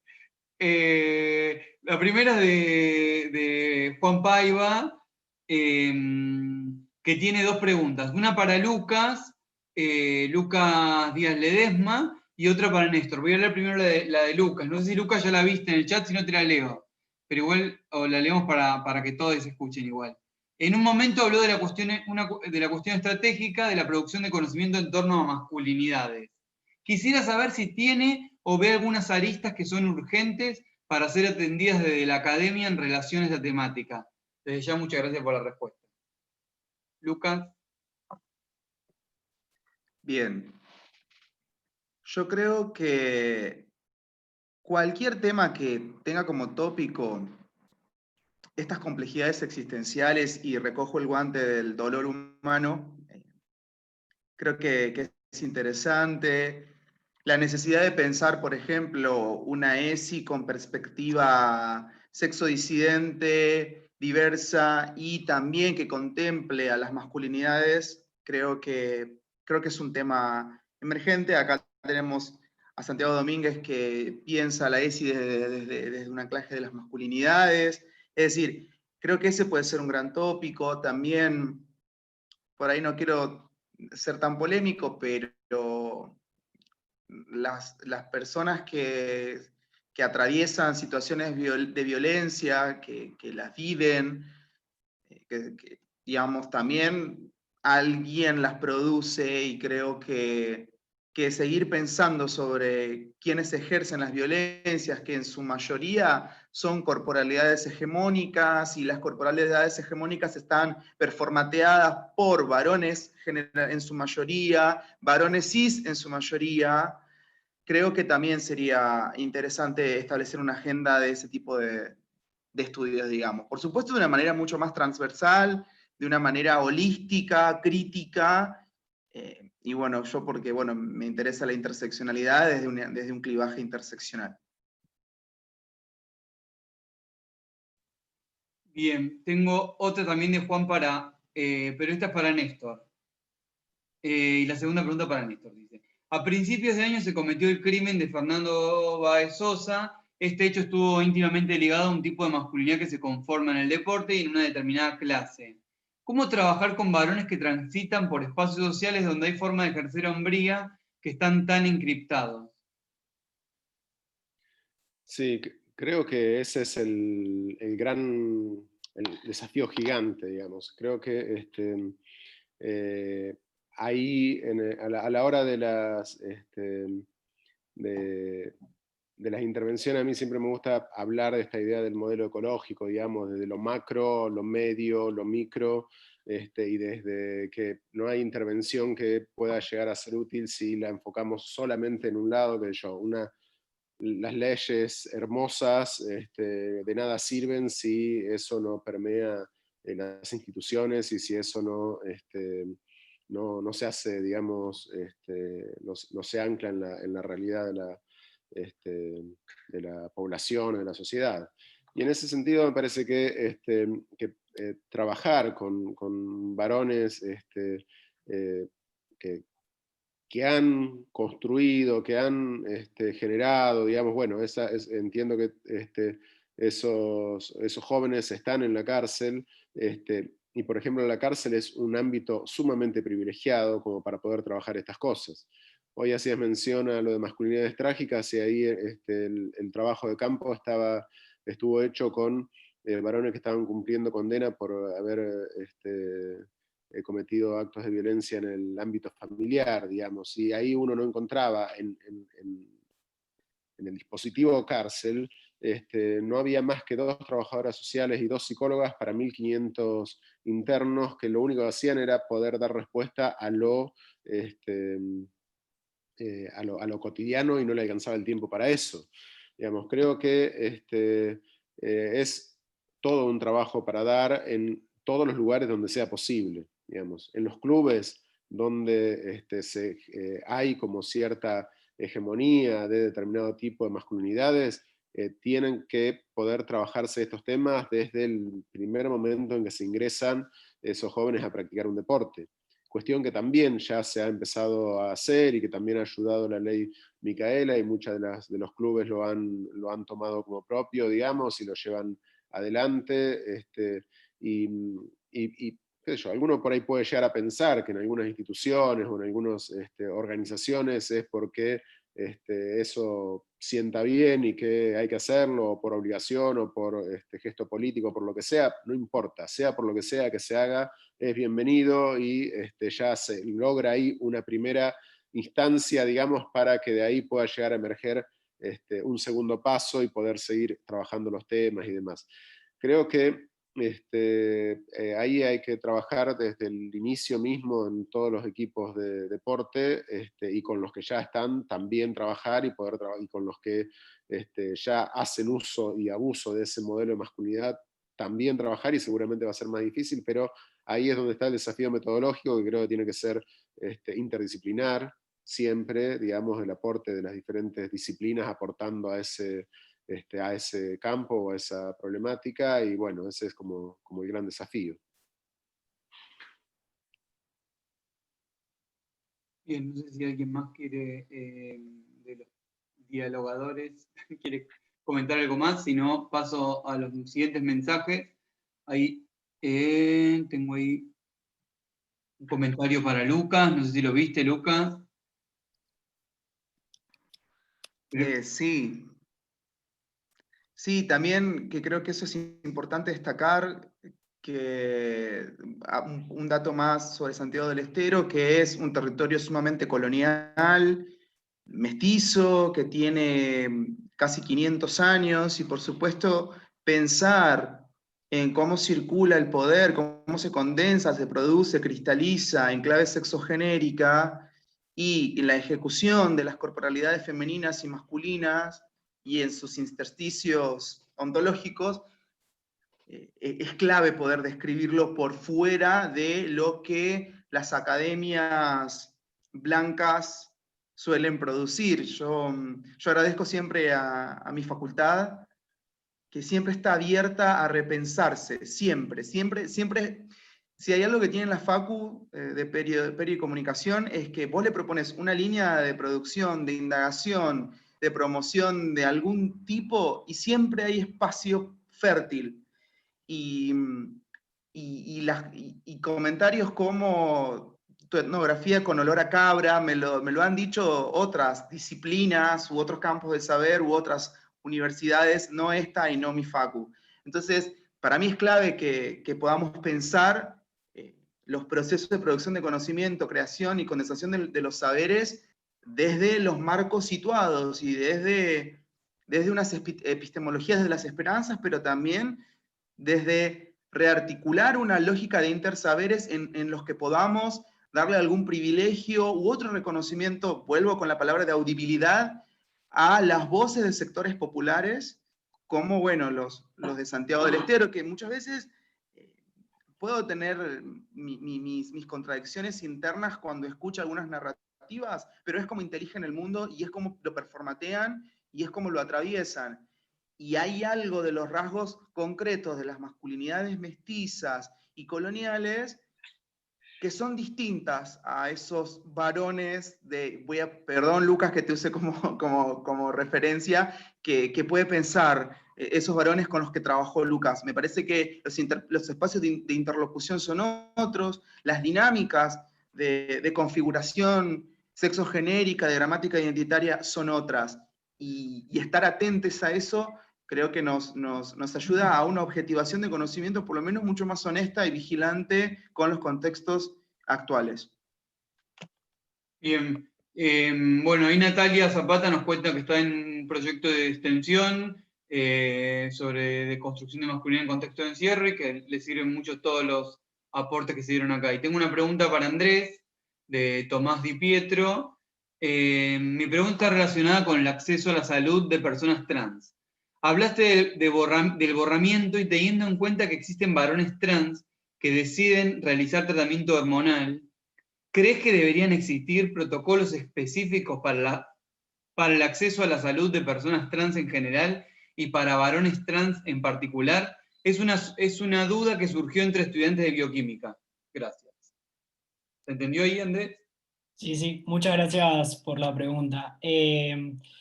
Hay todo un tema con respecto a los protocolos. Me imagino que ahora que estamos en otra situación, tenemos un ministerio, la situación es diferente, que hace 4 años se van a generar ciertas estrategias para mejorar el acceso también a la salud para personas trans. Yo lo pienso mucho en términos de salud sexual reproductiva y no reproductiva, que es el tema que trabajé en mi tesis de maestría, y por ejemplo, en lo que respecta a la agenda de derechos sexuales para varones trans, hay como un vacío total. De hecho, hubieron algunos manuales que lo generó el Ministerio de Salud, que brindan información que no es precisa, como por ejemplo el hecho de que a partir de cierto tiempo de hormonación los varones trans pasan a ser infértiles, lo cual no es verdad porque hay un periodo ventana en el cual pueden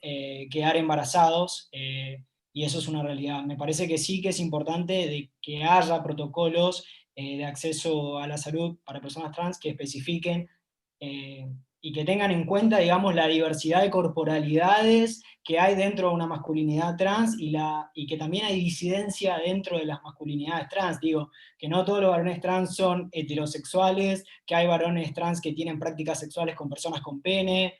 Por eso me parece importante, principalmente en lo que respecta a el acceso a salud sexual reproductiva y no reproductiva, y también al tema hormonal, porque hay muchos médicos y médicas que siguen basándose en protocolos internacionales que lo que hacen es patologizar a las personas trans, cuando en Argentina tenemos una ley de identidad de género que es muy clara en eso, que no patologiza. Bueno, espero haber sido claro. Muchas gracias por la pregunta. Bien, no sé si tenemos alguna más acá. No, yo pensaba también con esto del borramiento, Andrés, si quieren pueden hacer alguna pregunta más, que tenemos algunos minutos más. ¿Qué estrategias, digo, se pueden dar para ir pensando en desborrar o digo, ir limpiando, digamos, esas gramáticas de borramiento? La pensaba sobre todo en que hay como, digo, tenemos años de borramiento, ¿no? Y de tradición y también de respuesta a eso. O sea, el manifiesto que escribe Sandy Stone tiene un montón de años, que es un manifiesto que inclusive surge contra esto mismo que vos mencionabas, ¿no?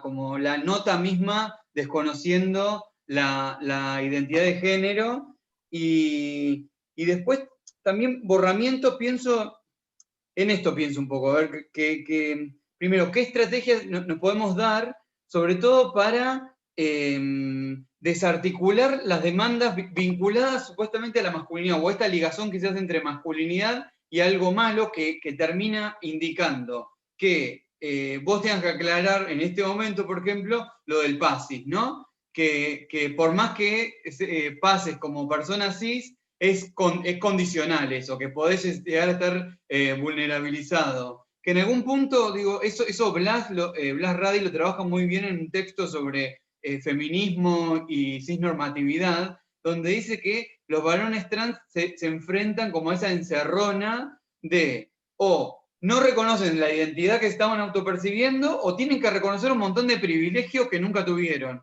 Y cómo desarmar esa encerrona, si se quiere, en algún punto, y cómo desarmar que vos no tengas que ni siquiera enunciar, porque es eso, digo, la enunciación la tenés que hacer porque existen esos discursos de fondo. Y ahí ya no de los lugares conservadores o de los lugares, digo, que están en contra de los avances de los derechos, sino de los propios espacios que se suponen que deberían hacer trinchera, como decía Lucas, con estas luchas, ¿no?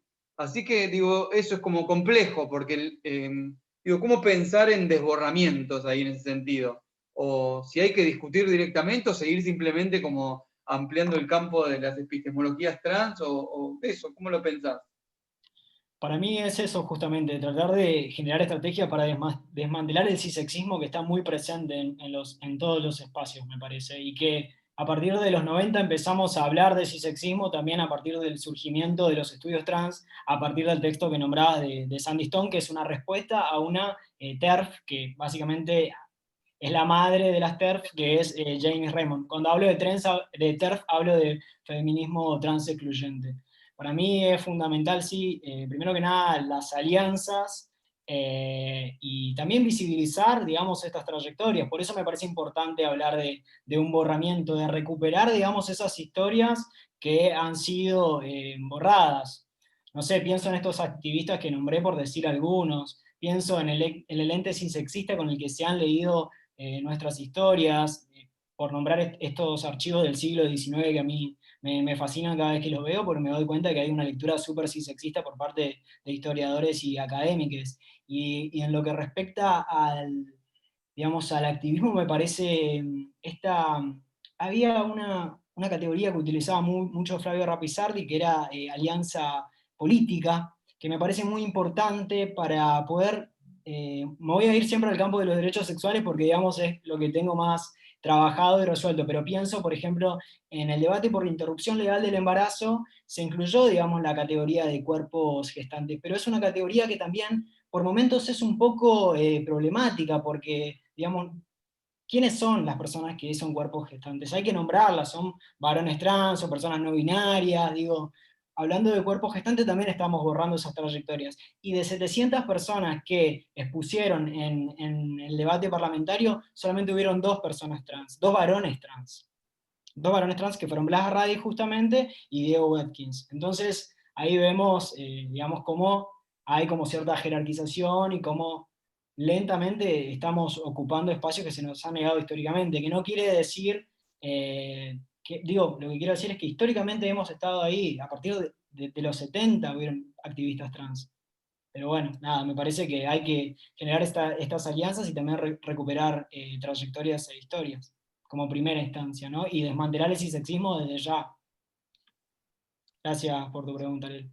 Está bueno. Ahí, Jack Albertson, que vos mencionabas, trae a Kosofsky con el tema de taxonomías cotidianas, que está buenísimo para ir desarmando, que era un poco también lo que hablaba Lucas, ¿no? Ir buscando nombres en esa cotidianidad, digo, no sé si se nombra varón o cómo se nombre, sino como ir implosionando, si se quiere también la forma de nombrarse. Ahí tengo una pregunta para Néstor, dice de Cristian. ¿Qué opina sobre la mirada punitivista del cancelamiento que se da a través de las redes y cómo lo relaciona con la lógica punitiva del sistema carcelario?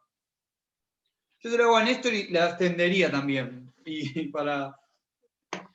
Sí, creo que, a ver, me parece que el cancelar al otro es anular al otro. Ahí me parece que hay algún problema, digamos.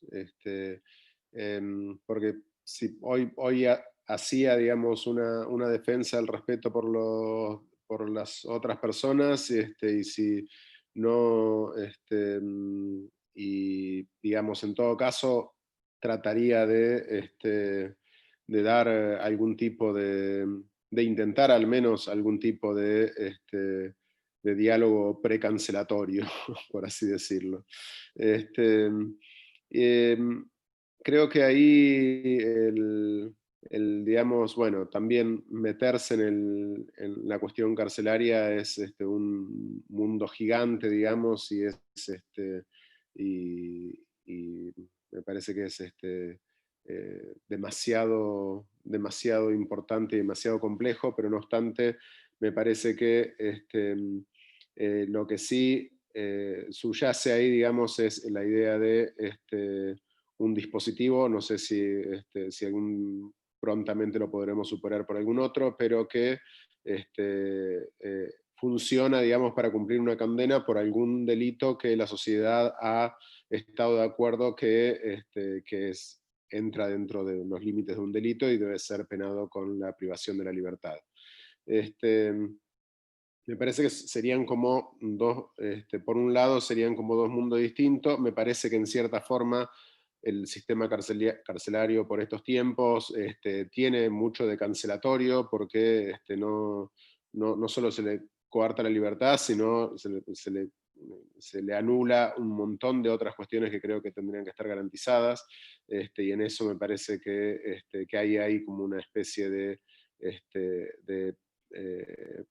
por haber cometido un delito, debe cumplir una condena, estaríamos todos de acuerdo, pero la condena es la privación de la libertad y no es vivir hacinado, no es vivir, no comer bien, no es no poder tener comunicación o tratos con personas queridas, etcétera, etcétera.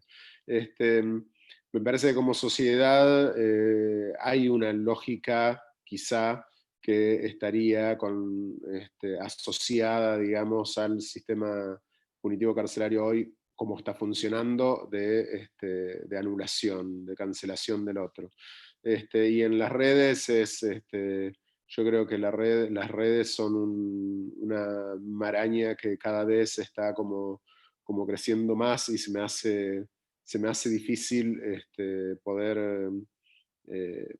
poder pensarlas, digamos, hacia dónde llegaremos con las redes, con la forma de relacionarnos a través de las redes, con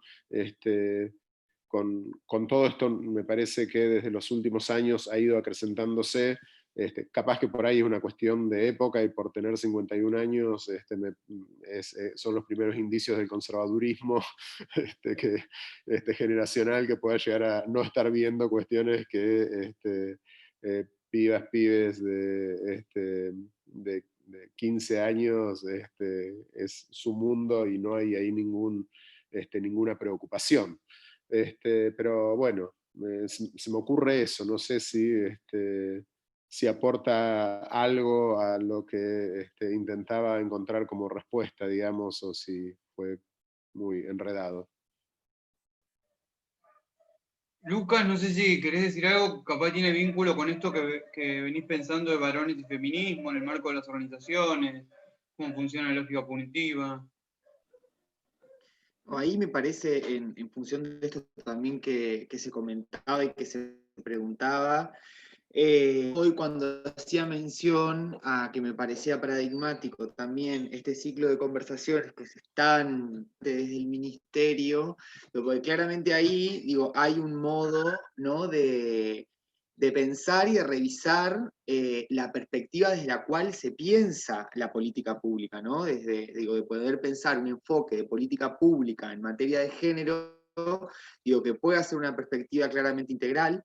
Y en ese marco me parece que también, digo, por las experiencias que tenemos en el marco de las organizaciones y demás, digo, claramente ahí, digo, hay como dos cuestiones. Digo, por un lado, que obviamente, digo, la cuestión del señalamiento, el punitivismo, la visibilización puntual con respecto a determinados tipos de prácticas, digo, pueden ser más o menos estratégicos y necesarios en algunos momentos, pero me parece que hay una demanda en, digo, tantas organizaciones, en las organizaciones políticas en particular, y en la política pública en particular, o en los dispositivos para el abordaje en trabajo con varones, que tiene que ver en la necesidad de poder pensar espacios donde recuperar trayectorias de diálogo, donde poder expresar, digo, donde poder motorizar ese tipo de perspectivas, ¿no? Digo, para hacer este trabajo, bueno, de la deconstrucción, que podríamos decir, o el de reaprender, ¿no?